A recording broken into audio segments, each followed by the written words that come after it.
So this week we're going to talk about professional development, although the focus of this lecture is really on kind of preparing for graduate school, but these are some useful strategies in preparing for jobs in the field as well. So even if you're only a sophomore or junior, if you're thinking about and planning on grad school, now is the time to start acting on it and start preparing. So start researching schools. So looking at programs, looking at their requirements, getting a sense of where you want to go and what you might need to do to get in there. Checking to see if there are any classes that are required. So for example, I know of some counseling schools that require that students have taken a child development class. And so you want to make sure that you take that specific class, or if you're going into occupational therapy or physical therapy, you might need something different than if you were just doing your psychology degree. Now is also the time to start getting experiences. Having a job at PALS will certainly pay the bills, and there's absolutely nothing wrong with that. But grad schools also want to see you having relevant outside of class experiences. So just coming to class, doing okay in your classes is sometimes not enough. So you want to really seek out experiences and opportunities that are at least peripherally related to what you want to do. So this can include research. Now, research often takes time, which is why it would be important to start looking at those opportunities now rather than wait till the second semester of your senior year. There's a number of faculty doing research and a lot of great opportunities for research funding, as well as doing it volunteer for classes. Internships. We have a number of students who have ended up with jobs from their internships, and having those internship experiences can really make a big difference in terms of graduate applications. And then also generally looking for other volunteer opportunities to get you working with the kind of population that you might want to work with, or getting work in the field. And you can also look at paid jobs. So if you want to do something working with kids, then getting a job at a summer camp or something like that would be relevant experience, even if it's not directly through the college. Keep in mind a time frame for taking the GRE or any other tests that are required, right? So especially if the GRE is required, you're going to need time to study. You might want to include enough time that you can retake it if you don't do well, so you can't just wait until you're currently applying for graduate schools to start studying for this.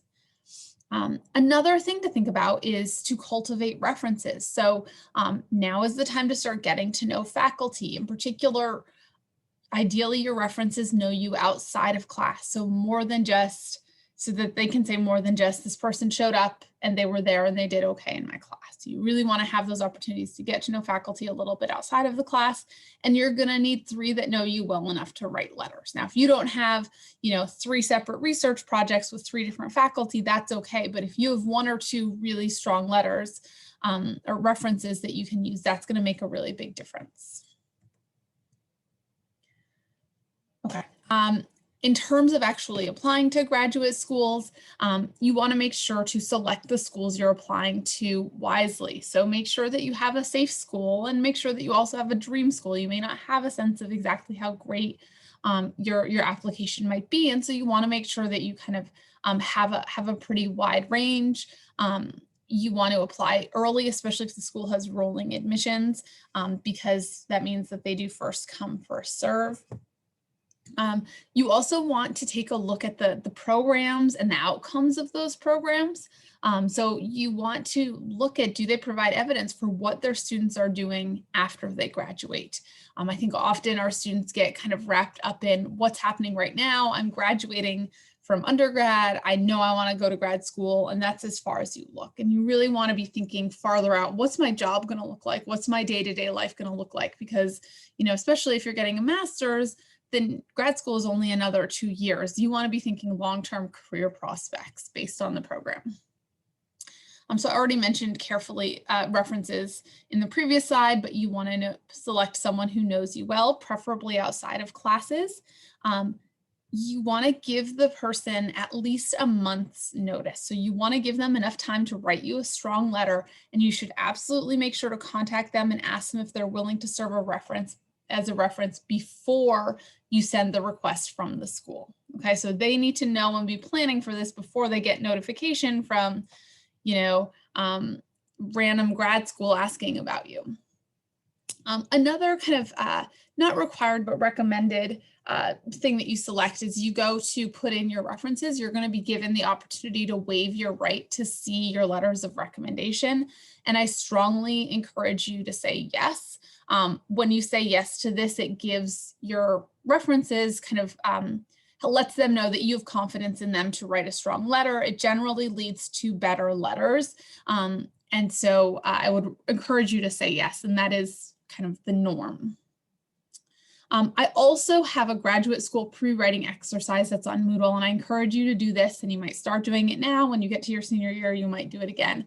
But if you're considering graduate school, it's a great exercise to do to help prepare you. Okay, so now in terms of the actual writing portion, one of the big things you need to do when you prepare for grad school is write a personal statement. I encourage you to work on it just like you would an important term paper. This is a big deal. This is how the admissions committee is going to be evaluating you. So it's really important. You want to write and rewrite it just like you would a term paper. Do your research. In this case, that means read as much about the school and the program as you can so that you can make sure your letter really fits with the program. Just like you would a term paper, create an outline. Figure out what you want to say, organize it, draft it if you have time. And again, you should be planning ahead so you do. Write it and then set it aside and come back and redo it. And so that's going to be important. You should include things like your professional objectives and background. Make sure that you explain relevant experiences and how they'll help you. So for things like research and internships and related jobs, don't just say that you've had them, but explain why they're relevant to the program. Don't feel bad if you don't have a ton of experience. That is what grad school's for, but you do want to capitalize on the experience you have and why it matters. Your personal statement should be perfect. This is their way of evaluating your writing ability, which is going to be very important in graduate school. Check spelling, grammar, punctuation, capitalization, etc. Avoid slang, all of those things. Get feedback. And so, you can use the Writing Center for this. Neva Bryan and the Career Center is also very useful. Have your faculty mentors, your advisor, proofread it and give you feedback. All of those people can help you address weaknesses and things that you need. And make sure that you've provided all of the requested information and stayed in the length limit. So different schools may have different requirements and different things that they're looking for. Make sure that you have addressed them all so that you don't get points off for not reading the directions.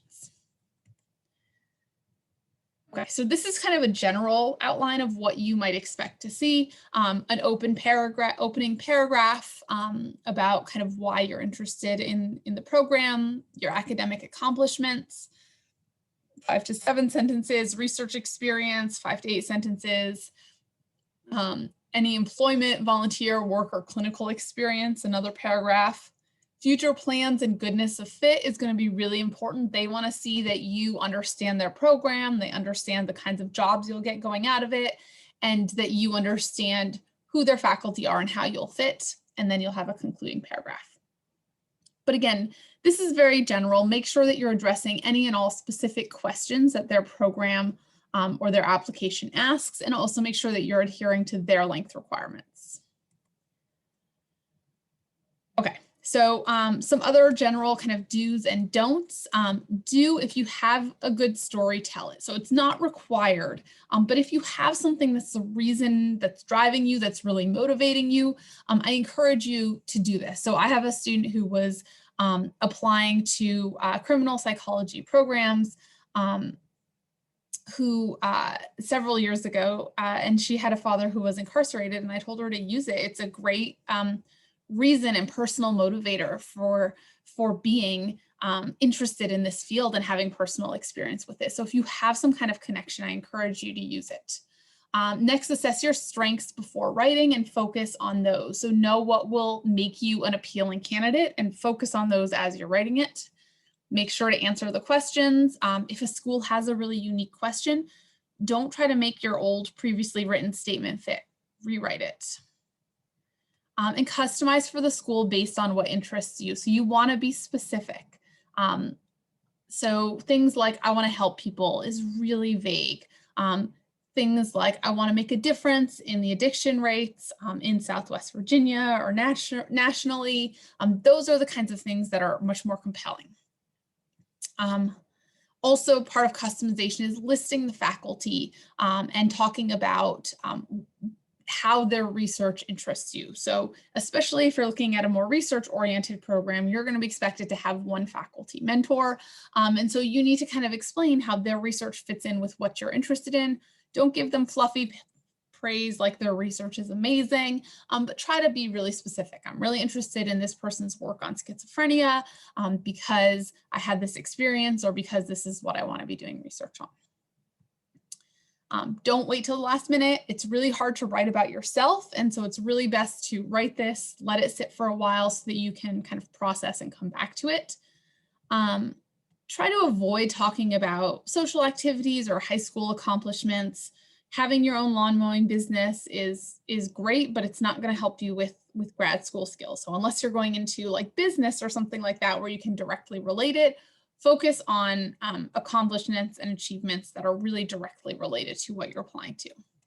And don't overshare. So there's no need to disclose kind of potentially negative things unless it's kind of part of your story and you've overcome it or it's directly related to your program in some way. Okay, I've got a few other resources on Moodle, but here's another one, a couple other websites to check out.